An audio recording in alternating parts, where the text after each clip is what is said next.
Without objection, the chair is authorized to declare a recess of the committee at any time. This hearing is titled Examining Local Needs in Disaster Recovery. Without objection, all members will have 5 legislative days within which to submit extraneous materials to the chair for inclusion in the record. I now recognize myself for 4 minutes for an opening statement. The topic of this hearing is the role that HUD plays in the disaster recovery through what's called the Community Development Block Grant Disaster Recovery Program, or CDBG-DR. CDBG-DR is a supplemental disaster recovery assistance program. It is intended to meet long-term disaster needs that remain unmet after other sources of assistance from FEMA and the SBA have already been deployed. CDBG-DR is a very unique program. The program is not authorized in statute. Instead, CDBG-DR funds are typically granted through a supplemental appropriations bill following a natural disaster.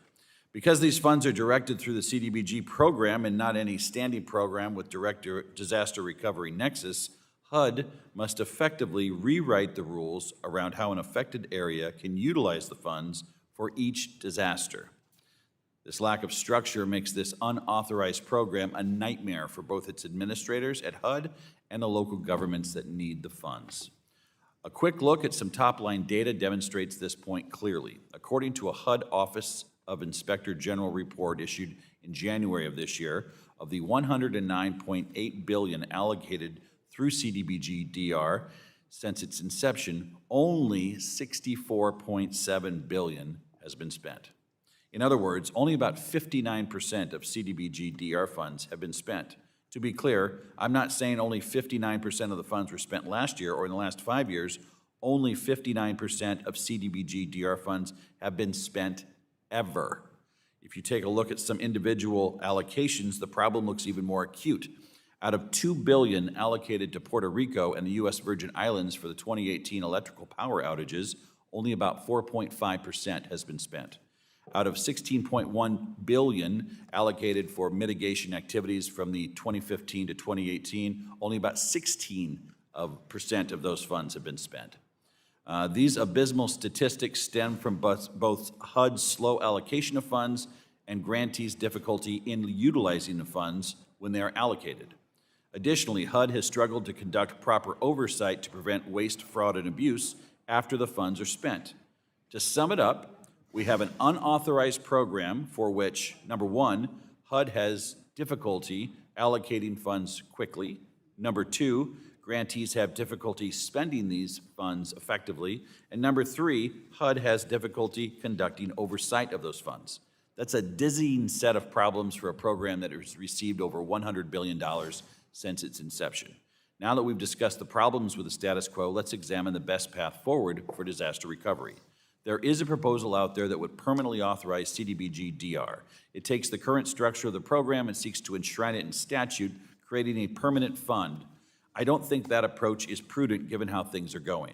The entire structure of the DR program is one of convenience. Appropriators use it because the allowable uses for CDBG funds most closely resemble long-term recovery needs, not because it's the optimal way to disperse the funds, and this structure creates some inherent flaws within the program.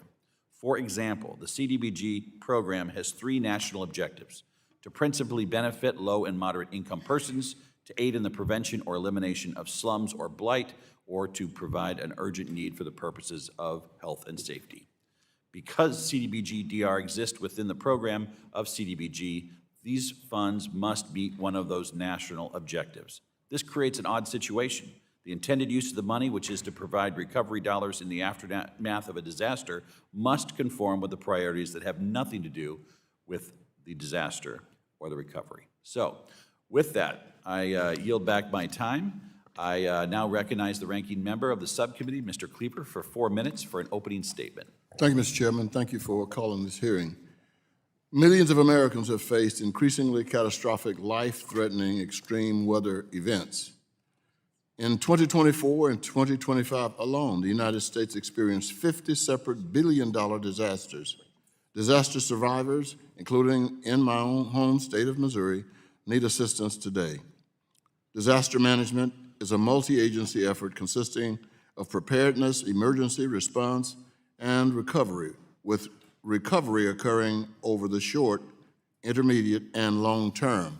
FEMA, SBA, and HUD form the core federal disaster recovery system, and many other agencies support recovery in their areas of expertise.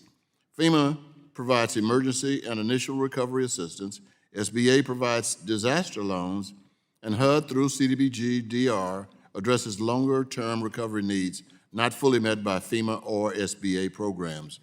HUD has extensive expertise in housing and community development, and a longer-term recovery often looks like conventional CDBG activity aimed at disaster impacts. Last month, more than 500 national, state, and local organizations wrote Congress urging the codification of the CDBG-DR program. They echoed what Congress has been told by HUD, the HUD, OIG, and the GAO. Codification, including a rulemaking process, would improve core administrative challenges and increase oversight, transparency, and coordination with other agencies. As of May 1, 2026, there were 272 active CDBG-DR grants totaling $106 billion, operating under the requirements of nearly 98 different federal notices. This has consequences. Communities have unnecessarily waited months or years for support long after families have relocated, businesses have closed, and economies have been permanently altered. In California, as many as 100,000 displaced residents remain unable to return home, and communities are still awaiting CDBG-DR funding and clarity more than 520 days after the fires. It is a disaster of a disaster management system. FEMA challenges exacerbated by the administration are also well documented, and FEMA Review Council recommended long-term recovery be outside of FEMA. Without objection, Mr. Chairman, I would like to include in the record a letter from the National Association of Realtors expressing their views on CDBG-DR. I look forward to the hearing. Thank you. Without objection, it's accepted. I now recognize the chairman of the full committee, Mr. Hill, for 1 minute for an opening statement. Well, thank you, Mr. Chairman, and I appreciate you and Ms. Cleaver having this important hearing. Natural disasters certainly can upend countless lives, leaving families, businesses, and entire communities to face the difficult task of rebuilding. I was involved in that personally, significantly during the post-Katrina environment. And when disaster strikes, federal assistance programs should deliver timely, transparent, and effective support. Unfortunately, in my view, HUD's CDBG-DR program has fallen short of that high standard.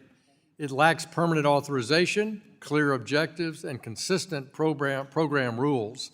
And GAO has repeatedly cited inconsistent program requirements as a key driver of delays, and HUD's own Inspector General has documented more than $690 million in spending that lacked adequate documentation.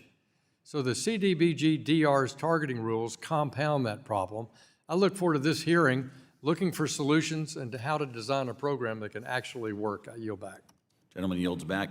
Today, we welcome the testimony of Mr. Jaroscak, an analyst in economic development policy at the Congressional Research Office. Mr. Pat Cave, the Senior Vice President of Policy at Enterprise Community Partners.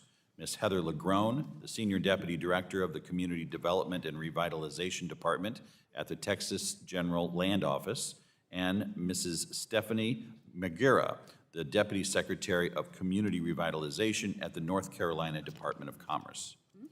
We thank each of you for taking the time to be here today. Each of you will be recognized for 5 minutes to give an oral presentation of your testimony. Without objection, your written statements will be made part of the record. Mr. Jaroscak, you are now recognized for 5 minutes for your opening oral remarks. Thank you. Committee Chair Hill, Chair Flood, Vice Chair De La Cruz, Ranking Member Cleaver, and members of the subcommittee, thank you for the opportunity to testify before you today. My name is Joe Jaroscak. I'm an analyst in economic development policy with the Congressional Research Service. The role of CRS is to provide objective, nonpartisan research and analysis to Congress. CRS takes no position on the desirability of any specific policy. Any arguments presented in my written and oral testimony are intended to inform Congress and not to advocate for a particular policy outcome. This CRS testimony will provide an overview of community development block grants for disaster recovery, or CDBG-DR, and related issues. CDBG-DR is a form of long-term disaster recovery assistance provided at the discretion of Congress through supplemental appropriations. CDBG-DR is a form of, apologies. These funds are administered by the Department of Housing and Urban Development and are intended to support needs not met by other forms of federal disaster aid. CDBG-DR is not a standard federal program with its own standing authorization or regulations. Instead, the funds are subject to the conventional HUD Community Development Block Grant Program's statutory authority and regulatory requirements, plus any waivers established by Congress or HUD. As such, program requirements may vary from grant to grant and allocation to allocation. Some analysis suggests that the ad hoc nature and block grant structure of CDBG-DR has allowed Congress and HUD to adapt grant requirements to the specific needs of disaster-affected communities. Some other analysis appears to indicate that its structure may have also contributed to challenges in grants management, coordination, and prevention or detection of improper payments, among other issues. Both GAO and HUD's Office of Inspector General have recommended broad structural reform to CDBG-DR or similar investments as a means to provide long-term disaster recovery assistance for unmet needs. Such recommendations have included calls for formal statutory authorization by Congress and standardized regulatory codification by HUD. HUD has instituted some measures to standardize CDBG-DR processes within the current framework. For example, in 2025, HUD adopted the Universal Notice, which is a uniform rulemaking document designed to accompany CDBG-DR allocations when provided by HUD under congressional authority. Specifically, the Universal Notice is intended to provide increased transparency, consistency, and more timely access to CDBG-DR funds by grantees to help minimize program delays and accelerate recovery. Some members of Congress have also introduced legislation that would authorize CDBG-DR or a similar program. For example, in the 119th Congress, the Reforming Disaster Recovery Act would formalize HUD's role in disaster management by establishing the Office of Disaster Management and Resiliency within HUD, authorizing CDBG-DR as a standing program, and establishing a dedicated fund in the Treasury for CDBG-DR.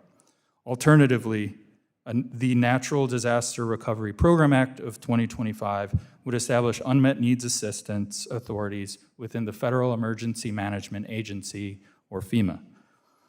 Any authorization of unmet needs assistance may require Congress to consider a range of questions, including, but not limited to, what agency might be the best fit to administer this program, what primary objectives would guide the program's design, and what, if any, aspects of the current approach might be retained. Congress could also consider expanding pre-disaster mitigation investments as an alternative or additional approach.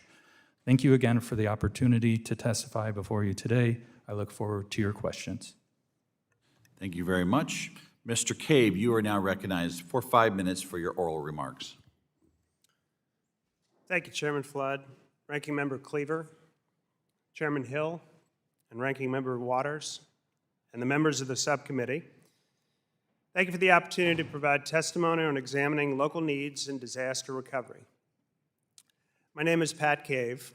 Know that I served Congressman Richard Baker from Louisiana on this subcommittee over 30 years ago when Rick Lazio chaired the subcommittee. It's an honor to be back to testify. Presently, I'm the Senior Vice President of Policy for Enterprise Community Partners. Enterprise is a national nonprofit that exists to make a good home possible for families across the country. We support community development organizations on the ground. We aggregate and invest capital. We advance housing policy at every level of government and build and manage communities ourselves. Since 1982, we have invested $92 billion and created or preserved over 1 million homes. As a Louisianan, I have a personal understanding of the urgency of disaster recovery. In 2005, I co-founded a community development nonprofit committed to building sustainable, affordable communities in vulnerable regions after natural disasters. We developed housing for over 460 Louisiana families in the wake of Hurricanes Katrina and Rita, and built nearly 100 homes in California after the wildfires, and in Florida after Hurricanes Irma and Michael. My testimony makes 3 points. We should build resilient housing to withstand disasters both before and after storms. We should preserve and retrofit existing housing before the next storm. And we must draw lessons learned when disasters strike so we can expedite recovery. Through our Building Resilient Futures initiative, Enterprise focuses on advancing cost-effective building practices, showing that resilient and efficient housing can be delivered at scale in a practical way. Our Enterprise Green Communities framework, which is used in both new construction and in rehabilitation, provides a set of standards that promote durability, efficiency, and long-term performance. And to date, nearly 240,000 homes have been developed or preserved using these approaches, supporting over 2 million residents. We work at the state and local level in targeted technical assistance. We also work closely with state housing finance agencies to incorporate resilience, for example, in the low-income housing tax credit program. Even as we build stronger homes, a significant portion of recovery happens across the existing housing stock. For many communities, particularly smaller and rural communities, this is where the greatest need and the most practical opportunity exists. Across the country, much of the housing stock is aging and increasingly vulnerable. In states like Nebraska, for example, nearly half of the state's housing stock was built before 1970, over 66 years ago. Retrofitting and preserving these homes is a practical risk management approach that reduces repeat losses, shortens recovery timelines, and helps ensure that investments are used more efficiently. We must draw lessons for future disasters will occur so that we can expedite recovery. We list those lessons in our written testimony, ranging from focusing on long-term housing from the very beginning to streamlining existing regulations and reducing administrative burden. Also in our written testimony, you'll see several policy recommendations, such as providing stable funding to disaster-stricken communities, providing flexible financing tools to support nonprofit-led recovery, and employing and improving the delivery of tools like the Low-Income Housing Tax Credit Program, the New Markets Tax Credit Program, as well as the Opportunity Zone Program. At the core, partnerships between FEMA, HUD, state and local governments, and local stakeholders are key to ensuring the success of these efforts. So on behalf of Enterprise, I want to thank Chairman Flood, Ranking Member Cleaver, Chairman Hill, and the members of this subcommittee for your continued attention to these issues and your bipartisan leadership. Here, and I should add, other recent housing legislation, including your recent home reforms. When we invest in resilient housing, we retrofit existing homes, we strengthen local capacity, and we streamline recovery programs, we do much for our local communities when disaster strikes. Enterprise looks forward to working with you in this subcommittee to advance common sense solutions. Thank you. Thank you, Mr. Cave. Ms. Lagrone, you are now recognized for 5 minutes for your oral remarks. Good morning, Mr. Chairman and members. Thank you for having me here today. My name is Heather Lagrone, and I work at the Texas General Land Office as Senior Deputy Director of our Disaster Recovery Programs. The Texas General Land Office is the Texas agency tasked by Governor Abbott to administer disaster recovery on behalf of the state of Texas, and I have personally been involved in the program for more than 20 years.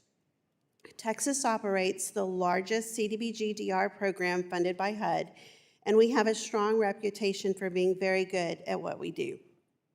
Today, the Land Office is administering 10 open grants that must follow over 30 different sets of regulations because CDBG-DR has never been codified. For more than 20 years, CDBG-DR has benefited the state of Texas one grant and one event at a time, where every event comes with its own set of program rules, regulations, and requirements. Texas has used CDBG-DR funds to repair and replace housing, build public facilities, restore roads and bridges, create flood and drainage systems, update communication warning systems, all to strengthen Texas for the next disaster. During these constantly changing rules and program requirements, Texas has expended over $10 billion, replacing over 40,000 housing units, and supported communities with thousands of infrastructure projects benefiting millions of Texans. Disaster recovery should most definitely be codified into its own program at HUD, but the new program should not codify a program that has come together over the past 20 years and starts and stops that simply does not work very well. Any program created should allow for every flexibility and local control for the use of what is always limited funding, while ensuring needs unrelated to disaster recovery remain outside program design.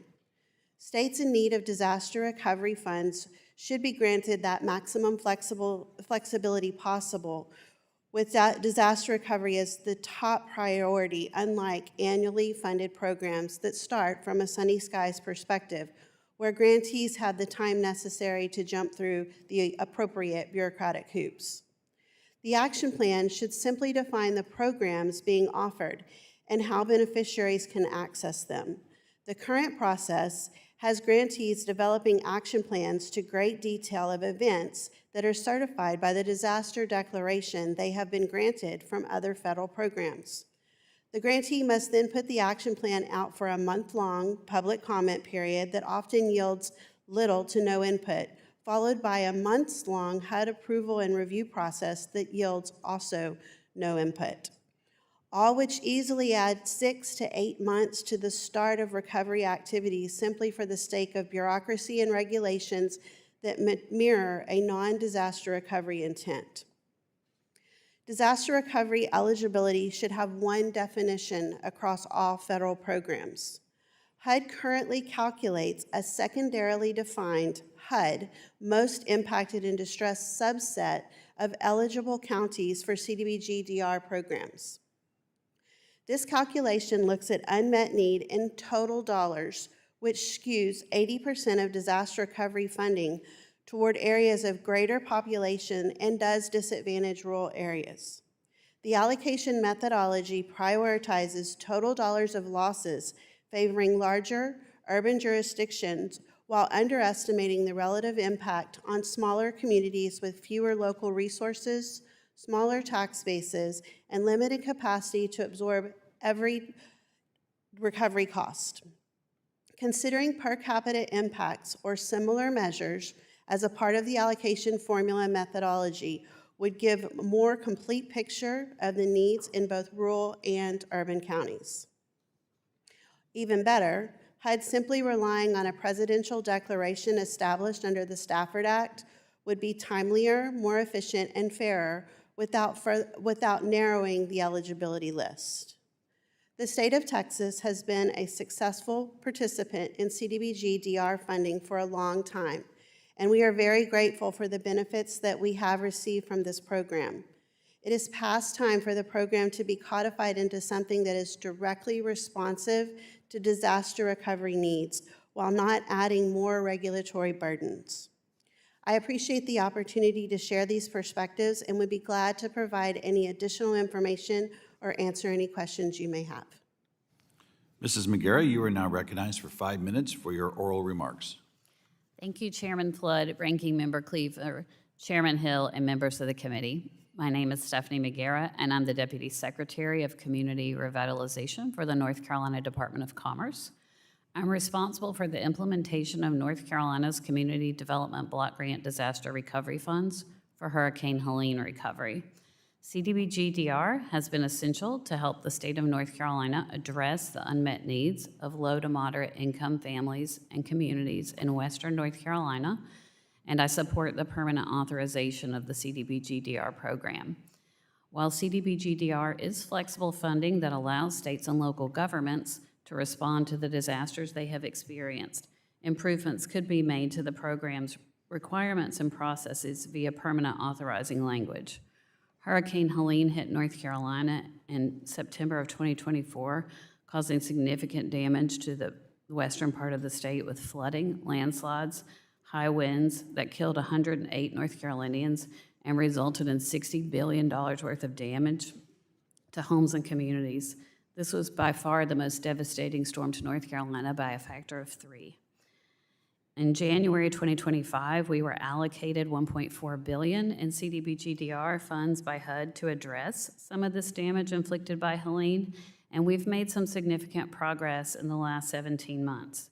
We've developed and launched recovery programs, received 8,000 applications for single-family housing repair, and completed the construction of now 70 homes with another 950 more underway.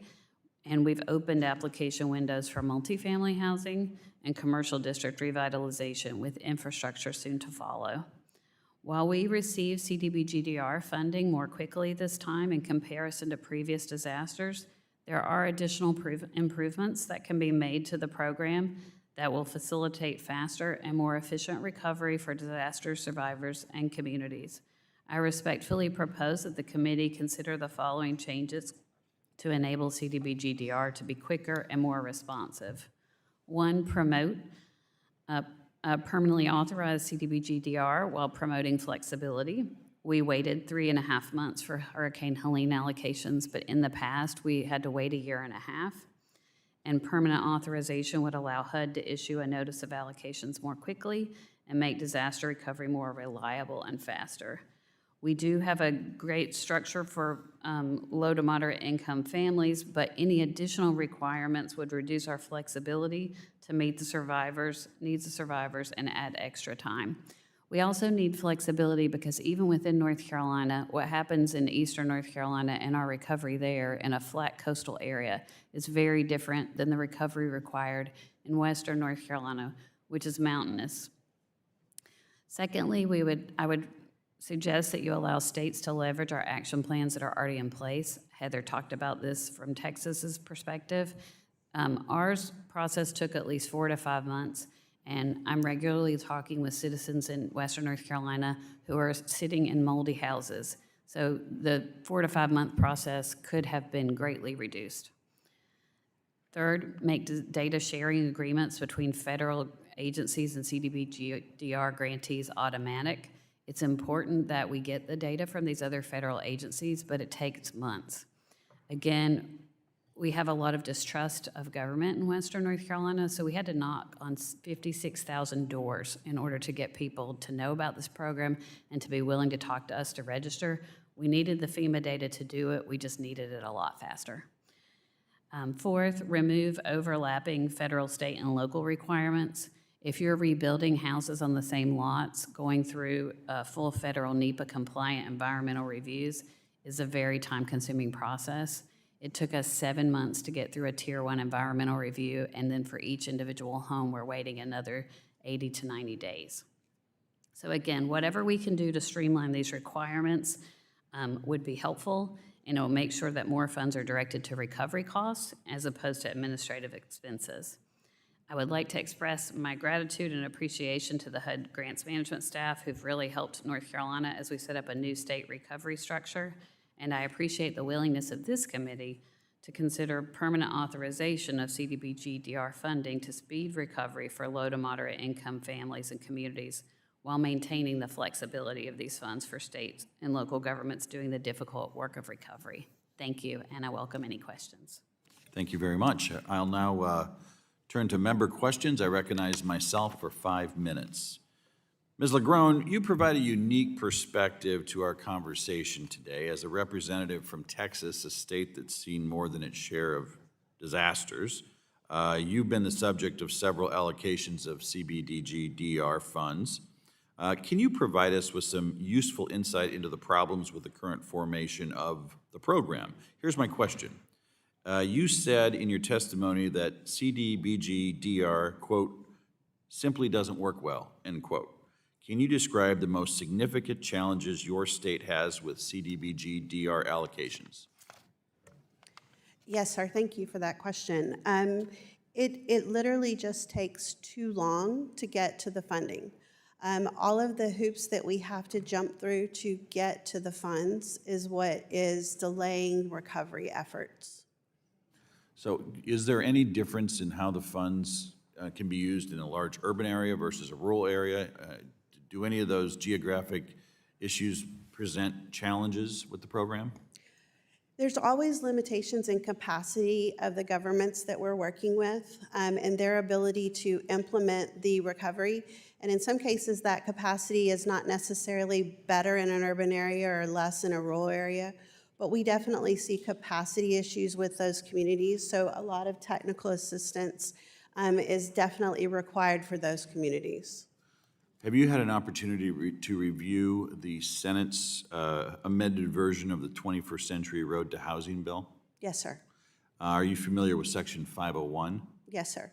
And this is the section entitled Reforming Disaster Recovery Act, is that right? Correct.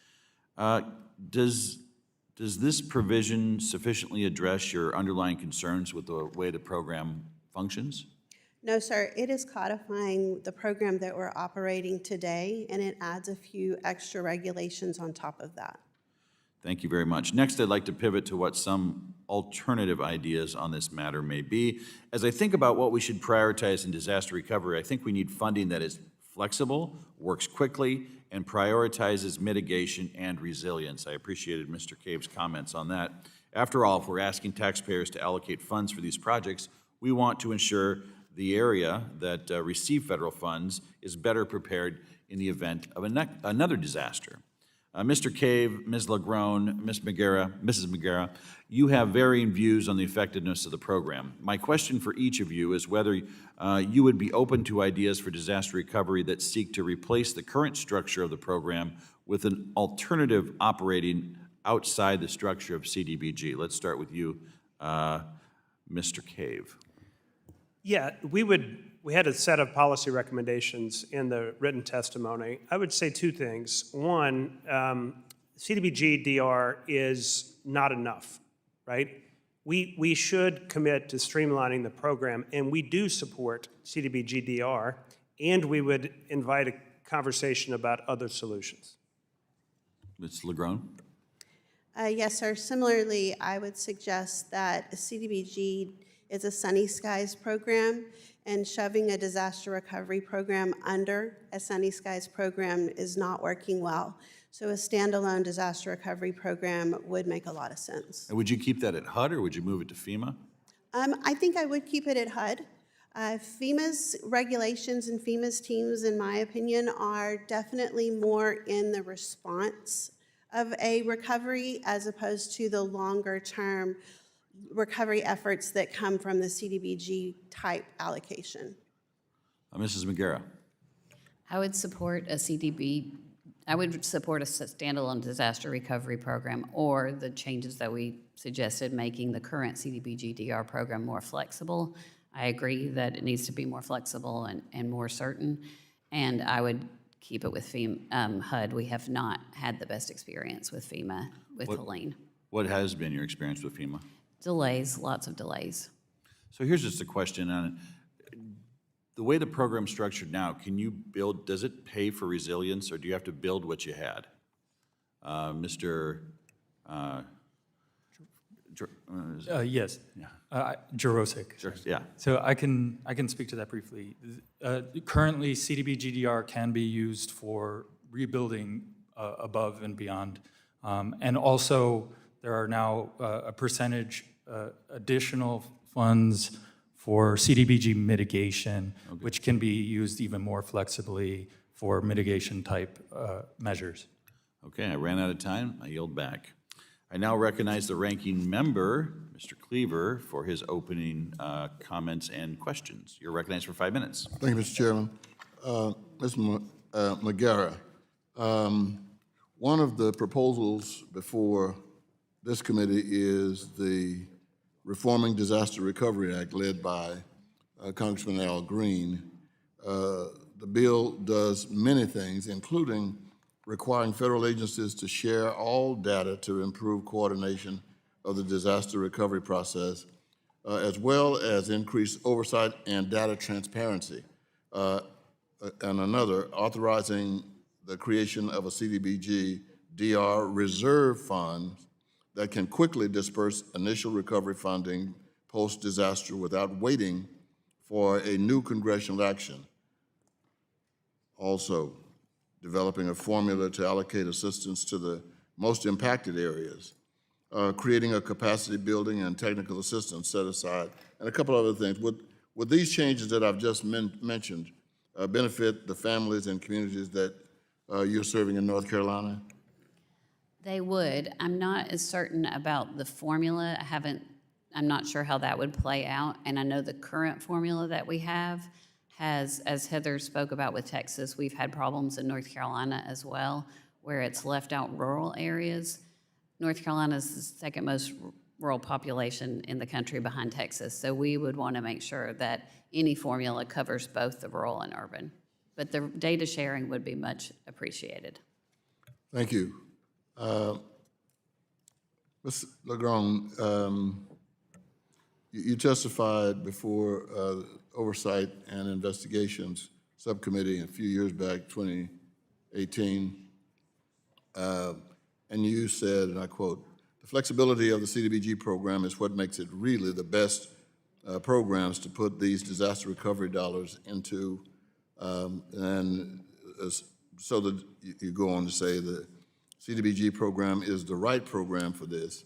I think a permanent regulation keeping all the flexibility possible for the CDBG-DR program would be the absolute answer. Your testimony today is disaster recovery should most definitely be codified into its own program at HUD, but the new program should not simply direct what is happening today with more time-consuming regulations, as has been proposed, unquote. Can you help me fix that? I mean, your position today is what? I mean, can you help me? Sure. Thank you for that.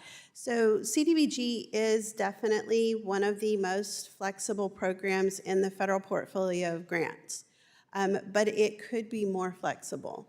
And after some time passing and recognizing that those layers could be peeled back a bit, I think that it would make sense to follow maybe the CDBG program as initiation point from a regulatory perspective, but pull back on some of the requirements that are in it right now. The data sharing issue is definitely something that has come up. We were able in the state of Texas to go to our Department of Emergency Management and get that very same data in a matter of hours before this went into place. Now it takes 6-9 months to get that data through the federal process, and our sister agency, the Department of Emergency Management, has been told they're not allowed to give us that information. So allowing us to just get the data that we've always had access to as a state would make a whole lot of sense and would move the ball considerably. The new proposed language adds proportional funding for the first time. So you would absolutely have to take a point in time immediately following an event, look at all of the numbers related to the different types of recovery, and then impose that over your program for the full term of your program. So a snapshot in time defining how you're going to prorate the use of funds, housing, infrastructure, planning, economic development. That's not an ideal way to allocate the funds. You need to be allowed to move the funds where the need is to the best of your ability as the program progresses. The bill right now has the Secretary as the only entity allowed to waive that proportionality, and waivers through HUD are, quite frankly, tough to get. So that's the flexibility. Correct. Yes, sir. Thank you, Mr. Chairman. Thank you. Thank you, Mr. Cleaver. The gentleman from Arkansas, Chairman Hill, is now recognized for 5 minutes.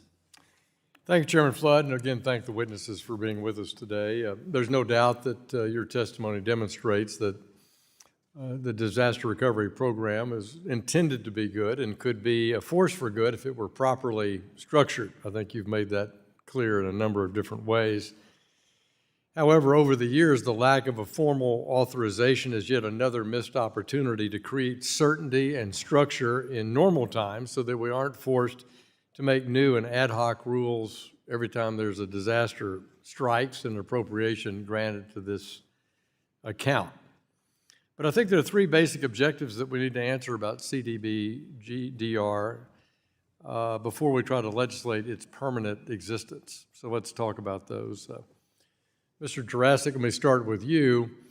From your study of this program, I'm not sure that HUD has the necessary personnel and the ability to ensure that these dollars are spent efficiently and for the highest need.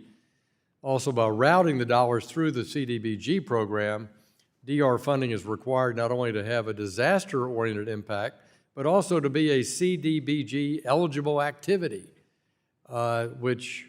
and meet one of the statutory obligations of the CDBG program.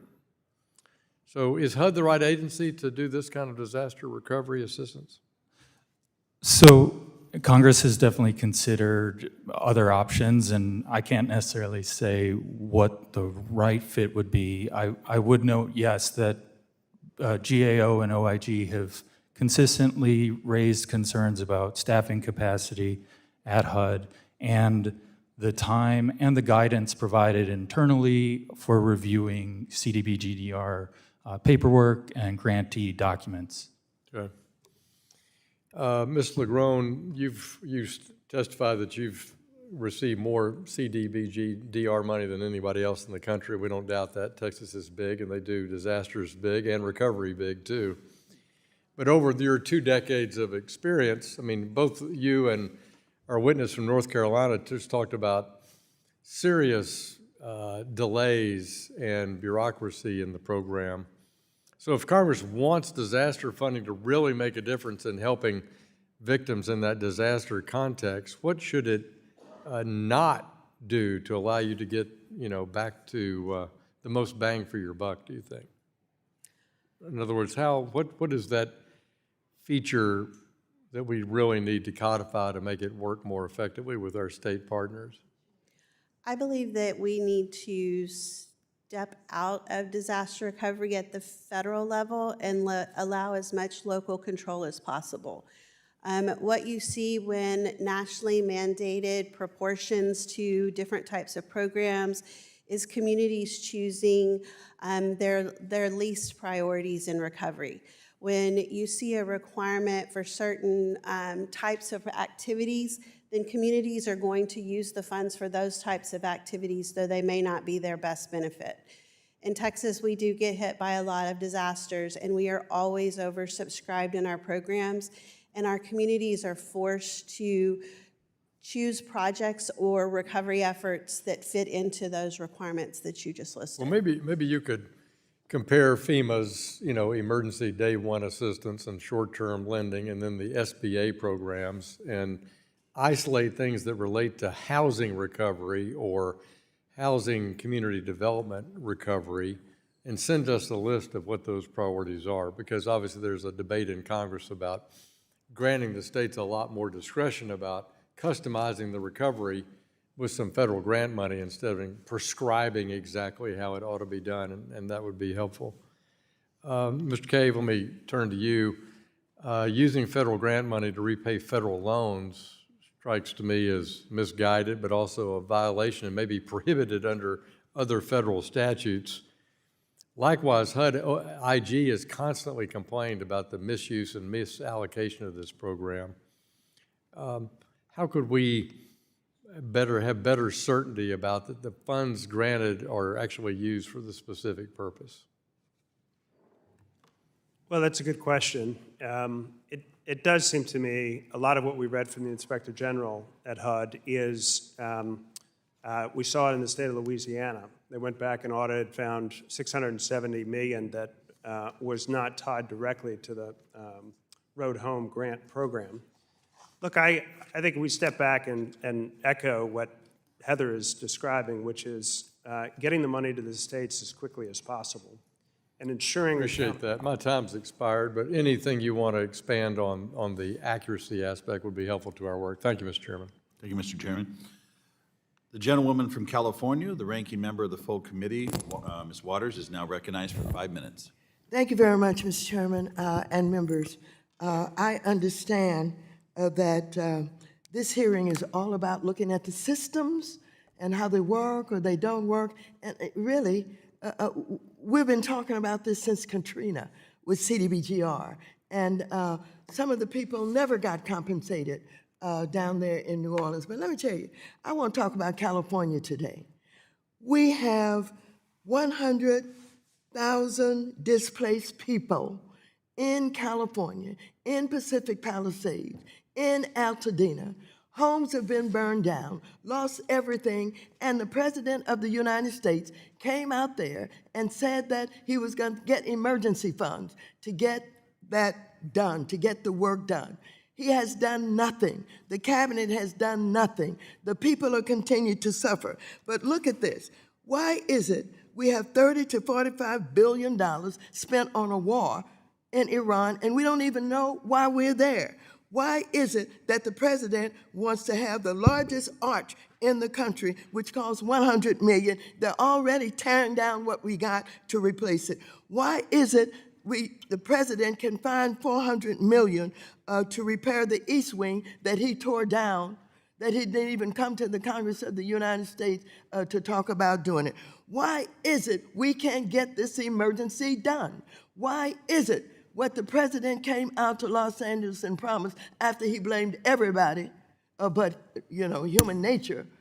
I don't want to talk about the system. I don't want to talk about what HUD has not been done. What are Republicans doing? What is the President of the United States doing to get that money out to California? You're destroying our city. You have people at each other's throats. You have an election that's in chaos, all about the fact that we don't have the emergency money. That's what I'm all about. And so if I'm a little bit upset about this today, it is because I've just come from another meeting where we're talking about who's to blame for what. The President of the United States of America can find money to do whatever he wants to do with it. But I know one thing that I believe about him. He's punishing my state. He's punishing my city. He's punishing my county. People are suffering. We're at each other's throats. And all of those who are taking the blame in the city are taking the blame for what the President of the United States is not doing. He can provide the leadership on this. He's brazen. He doesn't care about anything or anybody else when he decides to do something. So what can we say? Don't tell me about what needs to be tickled in the system. We know that the system is messed up.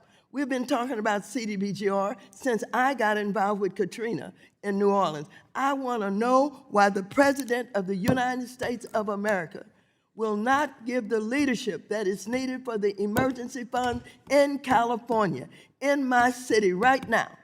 Stop this meeting and let's talk about California right now.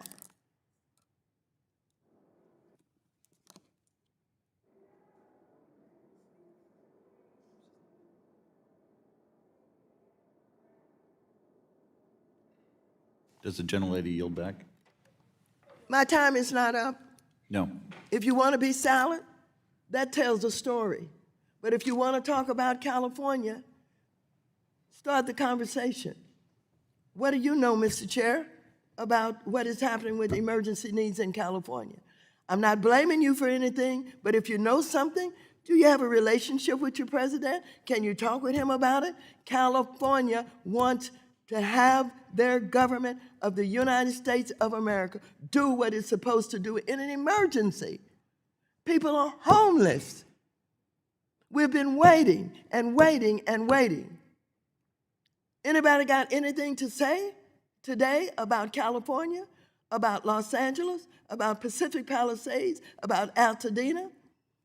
People are on the ground. They're still trying to find homes to live in. They're asking for help. I've been helping the ministers out there. We had over 10 ministers whose churches and homes had been burned down. And I had friends come all the way from New York with $100,000 to try and help them, to at least get some clothing to go on their back, to find some place to stay. And so if I'm being disruptive, that's exactly what I want to be. I want to be disruptive today. And I want to talk about California and the needs that we have that are not being met and what the President of the United States is not doing. The gentlewoman from Texas, Ms. De La Cruz, is now recognized for 5 minutes. Well, thank you, Mr. Chairman, for holding this hearing today. And my goodness, my colleague wanted some answers about California, and she asked, does anybody have anything to say about California? I sure do when it comes to election fraud and the terrible state leadership that has caused the homelessness that my colleague— That's not wants to talk germane to about this it. hearing. Excuse me, but I'm reclaiming my time because this is my time. So that being said, we're going to talk about another issue that is very important besides the terrible leadership that California has and that has caused the homelessness that my colleague wanted to talk about that. So I will want to first give a warm welcome to the same people in Texas where we have good state leadership and we're not seeing the homelessness and recklessness that we have in California. Mr. Chairman, this isn't about, I'm reclaiming Order. my time. this I isn't want to about give a warm partisan welcome issue. to I'm from my Texas and I have a colleague and different. my— Ms. De La Cruz is recognized. I want to give a warm Texas welcome to Ms. Heather Lagrone with the Texas General Land Office. Thank you for being here today. Thank you for your leadership, and I'm thankful to the state of Texas and the state leadership that we have there. We're glad that you are here, and we can talk about the great things that Texas is doing. So what we're going to talk about today is some of the benefits of codifying the Community Development Block Grant Discovery Program and what that has led to in our local communities. As your testimony stated, Ms. Lagrone, you believe that the Disaster Recovery Program should be codified into its own program at HUD, but highlighted that we should not simply codify a broken system. In your experience, how long does it generally take from the time Congress authorizes CDBG-DR funds to the time assistance is in the hands of disaster recovery victims? Is it months or is it years? Thank you for that. It is more than a year in almost every instance. Well, as Congress looks for a more efficient system, what reforms to the current CDBG-DR structure would you want to see before codification to ensure that we speed up assistance for the disaster victims? So the state of Texas has done disaster recovery for quite some time, like you mentioned. But every time we have a disaster event, we have to go through a months-long process to prove that we have the capacity to administer a program. That capacity could be abbreviated greatly by default of a current relationship with the HUD programs. The action plan development that we do could just be about the programs that we're offering to our beneficiaries and not go into a litany of discussing the event that we've just suffered. So, Ms. Lagrone, to stay with you just a bit longer, the Senate's version of the 21st Century Road to Housing Act included a proposal to codify the CDBG-DR program. I've had extensive outreach on this proposal, including from my largest county, Hidalgo County, and the judge in Hidalgo County, who highlighted concerns with how that section is currently written. One of the specific concerns highlighted is the current formula does not treat rural counties fairly. Would you agree with this? Yes, ma'am, I agree. And as a member representing many rural counties, what would fixing this issue ultimately mean for constituents impacted by disasters? If the formula that allocated the funds included a per capita type consideration, disaster per person, as opposed to just total dollars, that would make a world of difference. Thank you. Mr. Chairman, I would like to ask by unanimous consent that 2 letters be entered into the record. One from Hidalgo County Judge Richard Cortez asking me to oppose Section 501 of the Senate bill, and the second from Commissioner of the Texas General Land Office, Dawn Buckingham. Without objection. Thank you so much. I yield back. Gentlelady yields back. The gentlewoman from New York, Ms. Velasquez, is now recognized for 5 minutes. Thank you, Mr. Chairman. I am just relieving the situation that took place in Puerto Rico under Hurricane Maria. 4,000 people died. When natural disaster strikes, the victims are not Republicans or Democrats. They are Americans. And we, here in Congress, who has the power of the purse, and the president, whose basic, most fundamental responsibility is to show up and assist when Americans are suffering, we must come together and look for solutions. So, Mr. Chairman, I am glad that you referenced the $2 billion allocated to Puerto Rico and the Virgin Islands, because it gives me an opportunity to set the record straight. You want to know why Puerto Rico hasn't been able to adequately spend the money? Because this president instructed FEMA during his first administration to block the disbursement of any recovery funds for Puerto Rico's recovery. After Maria, I requested an investigation to the IG.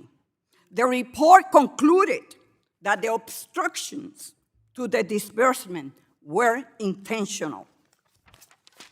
And here we are, 9 years later, still imposing more restrictive requirements on the use of recovery money, like Secretary Noem's ridiculous directive to have FEMA approve any contract above $100,000, which, as anyone can imagine, has created further roadblocks towards the recovery for an island that continues to suffer from lack of access to essential services like running water and a reliable electric grid.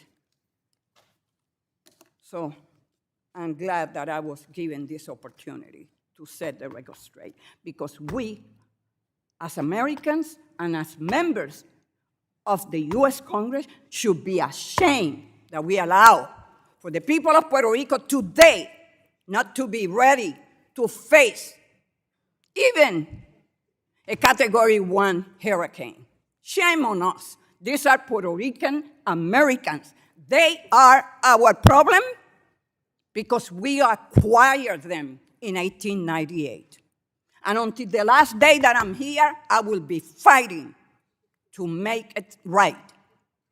So, Ms. Lagrone, I think that we can all agree that funding for disaster recovery should be delivered as quickly as possible.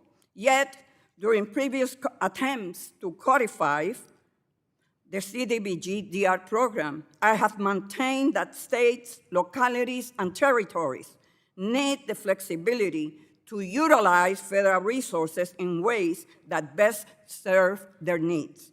After all, not every disaster is the same. How do you think we strike that appropriate balance? And I heard you loud and clear when you say that one of the biggest issues that we have is that it takes too long to get to the funds, and two, capacity issues, technical assistance. Imagine for 3.5 million Puerto Rican Americans whose main language is Spanish. So please. Thank you for that. Disaster recovery is, like you say, not a one-size-fits-all program, and nor should it be. Recovering from a fire is different than recovering on an island, than recovering in the state of Texas is. So again, back to that flexibility that we've been talking about all morning, it being so very critical to how we move the funds forward.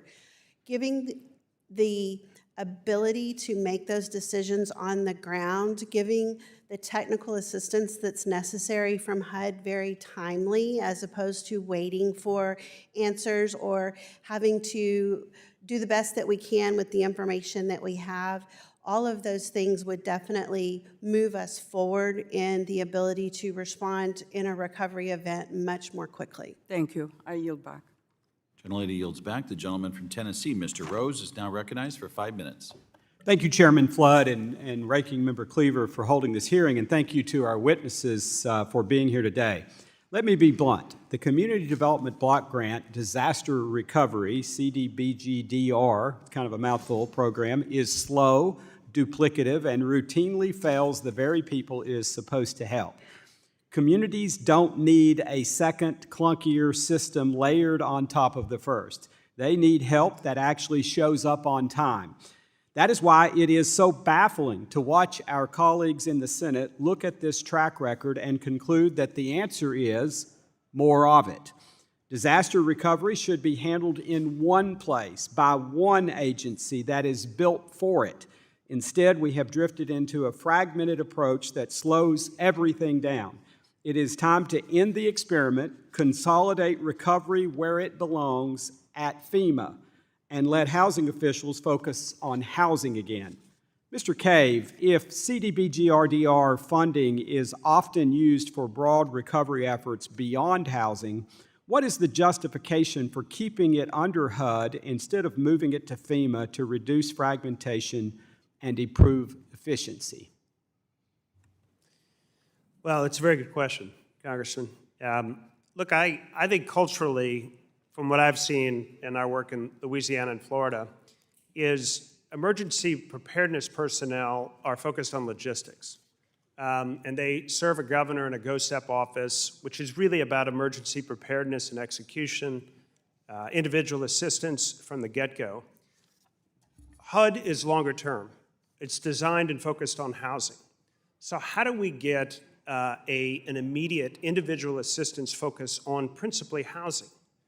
I think we would say the problem is CDBG doesn't work well. You can create a permanent authorization, but it's really in the rulemaking where the execution is, and I would bring in emergency personnel, I'd bring in the state housing officials, and I'd rewrite the rules so that money from day one can show up in housing. Thank you. I completely agree with that approach. Ms. Lagrone, you advocate in your written testimony for a unified disaster recovery eligibility standard. But as long as HUD and FEMA run parallel programs, differing rules are inevitable. Doesn't that contradiction suggest that consolidation at FEMA is the only realistic path to cohesion? Thank you for that. I agree with Mr. Cave that FEMA's current mission is more about that immediate response, whereas HUD is more equipped for a long-term operation. We just need to drag HUD a little closer to that response thought process. I think you're more optimistic than you should be about the ability for two federal agencies to collaborate on something like this. So with all due respect, I think the answer is one place or the other, and I think because we are talking about responding to emergencies, FEMA is that place and should be that place. Mr. Jaroscak, given the ad hoc structure of the CDBG-DR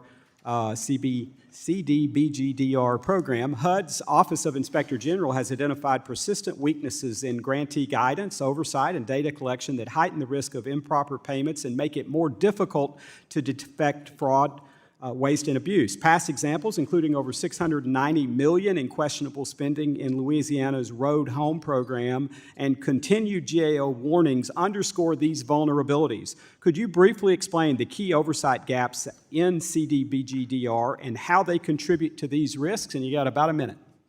Thank you for the question. Yes, I think part of the issue is the lack of authorization can, create a situation where HUD is essentially standing up a new program each time that Congress provides the funds.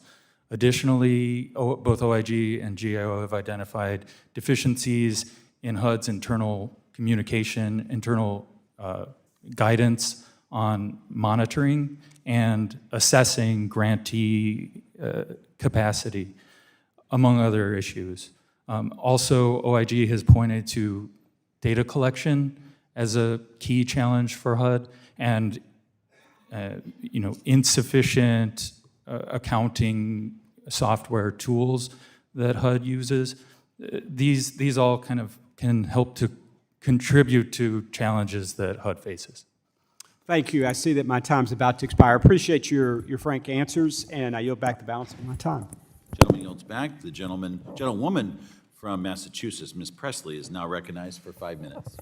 Thank you, Mr. Chair. I represent the Massachusetts 7th, which is a frontline community. We've experienced and endured all types of natural disasters, from hurricanes to blizzards, severe flooding, and with increasing frequency due to climate change, frontline communities throughout the country are witnessing firsthand how natural disasters affect public health, personal finances, mental wellness, and even housing affordability. When a natural disaster hits, housing prices rise. This is the economics of supply and demand. Homes are destroyed, people have to move, so there is greater need and the costs increase. The cost of housing is already too high. We all can agree on that. So we need policies and budgets that truly help people, especially when they are trying to recover from a catastrophic, disruptive event completely outside their control. That's why HUD's Community Development Block Grant for Disaster Recovery, CDBG-DR, is so critical. These funds can be used to support renters and homeowners alike following a disaster, prepare homes for mitigation to withstand future disasters, and provide emergency rental payments like HUD provided during the COVID-19 pandemic. One recent study actually found that zip codes that had access to HUD's disaster recovery fund saw more stable rent prices compared to zip codes without HUD's funding supports. Mr. Jaroscak, can you share CRS's work related to the importance of rental support during disaster recovery and the impacts on affordability in the housing market? Yes, CRS has monitored the same sort of research that you're pointing to, and a lot of the academic research on CDBG-DR does point to significant benefits for rental individuals that live in rental housing tend to benefit more from CDBG-DR assistance than other individuals that did not receive CDBG-DR assistance. Okay, thank you. Mrs. McGarrah, despite the clear benefits of CDBG-DR and this program, it's not permanently signed into law. So what does that uncertainty mean for places using those funds to support low-income households and renters? Thank you for the question. It just means that there are a lot of delays and a lot of uncertainty, which are two things you really don't want when you're trying to recover from a disaster. Thank you. Strengthening CDBG-DR means more people being able to catch their breath financially after a disaster. When a renter or homeowner, whether they're either of those, CDBG-DR program supports entire communities truly. It's the small business owner who wants to continue living in the same city after a disaster. It's the parents who don't want to switch their child to a new school district. It's the seniors afraid that they'll be priced out of their unit if rental prices increase. So this supports the whole community. While the Trump administration is working actively to cut this program, I'm going to keep fighting, and my Democratic colleagues, to support community development block grants because it actually helps people. And I urge my colleagues across the aisle to do the same. I yield the balance of my time to Ranking Member Waters. Thank you very much. Let me just ask all of the members, the witnesses are here today. Do you know how much money the state of California puts into the federal taxes, federal government taxes? You know how much? Anybody know? $800 billion in federal taxes. Do you know that we pay $83 billion more than we receive back in California? Let me just ask this also.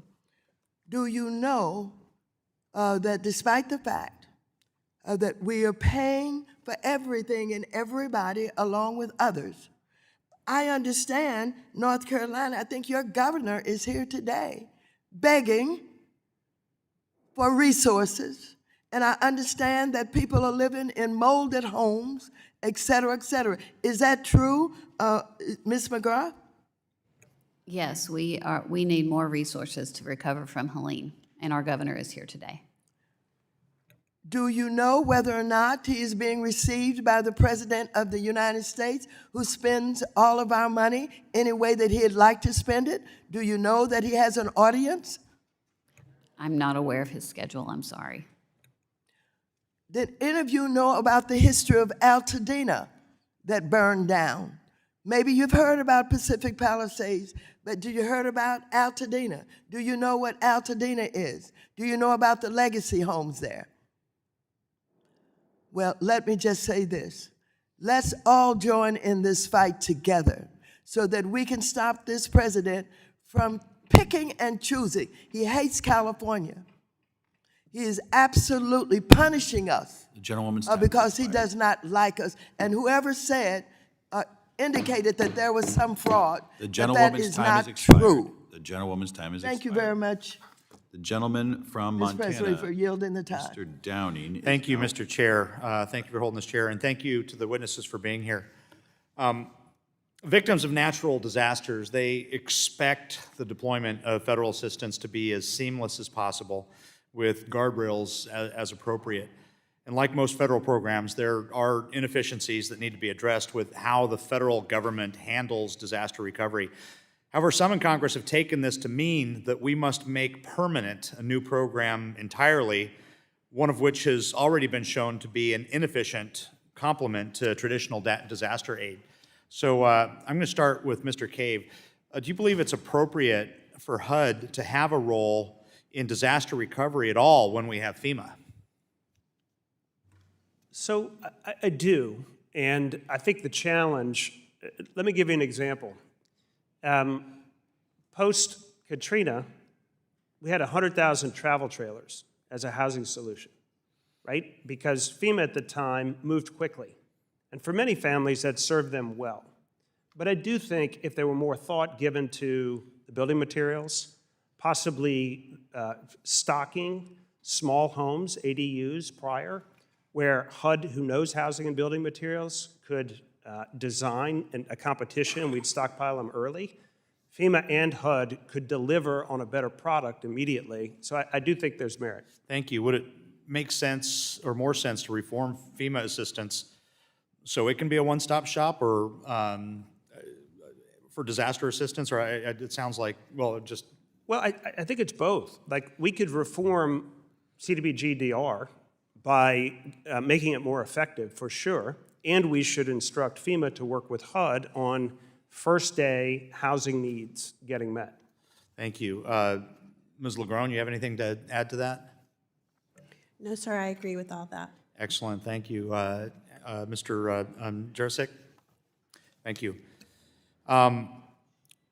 So I'm going to go on to Ms. Lagrone here. I represent Montana's 2nd Congressional District, which is one of the most rural in the country.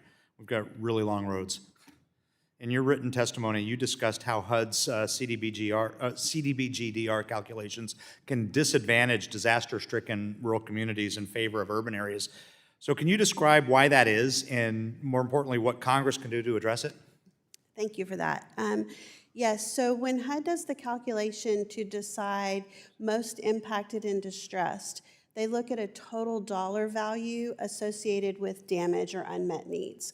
So obviously, the more rooftops that you have to be damaged, the more likely that number goes up. So a county that has 2 million people has more damage in total dollars than a county that has 15,000 people. Right. Well, thank you for that. In the interest of time, I'm going to move to Mr. Jaroscak here. CDBG-DR funding is intended to support unmet needs following a disaster. Sure. So why are permanent sources of disaster aid frequently leaving needs unmet to where Congress turns to other sources? Yeah, thank you for the question. I think there's a broader question on how how disaster recovery assistance is provided and what role the federal government plays. And I don't know that I can fully answer that question, but I think there have been gaps. CDBG-DR is intended to fill some of those gaps, but with the magnitude of some recent disasters and the costs, CDBG-DR, it cannot fill all gaps. Thanks. So moving on a little bit here, Congress began providing funding for community development block grant disaster recovery in fiscal year 1993. So how did the community development block grant disaster recovery program specifically become a popular pot of money to address unmet disaster-related needs? Sure. So this stemmed mostly out of a Government Accountability Office recommendation in 1991 after several 1989 disasters, where GAO identified some challenges with coordination federally and gaps in the federal government's provision of assistance for housing and what agency ought to play the primary role in that. So CDBG-DR subsequently was provided, and they utilized CDBG, from my general understanding, primarily because of its flexibility. All right, thank you. Unfortunately, I've run out of time, so on that, Mr. Chair, I yield. Gentleman yields back. The gentlewoman from Texas, Ms. Garcia, is now recognized for 5 minutes. Thank you, Mr. Chairman, and thank you to all the witnesses. First, let me begin by saying that, as Paul Harvey used to say, let's hear the other side of the story. I take exception to some of the comments that were made by Ms. Dela Cruz, because for so many of us, especially myself who comes from the Houston region, which is hit first, hit hardest, and probably has had the most damages occurring and fatalities and after so many disasters. Obviously, I've been a county commissioner locally. I've been a state senator, and you may have appeared before me when I was on Government Affairs. So I know all of this. It's not just a talking point. It's not just a soundbite. But I lived it, and in Ms. Lagrone, it struck me that you said that, in your opinion, it just takes too long to get funding.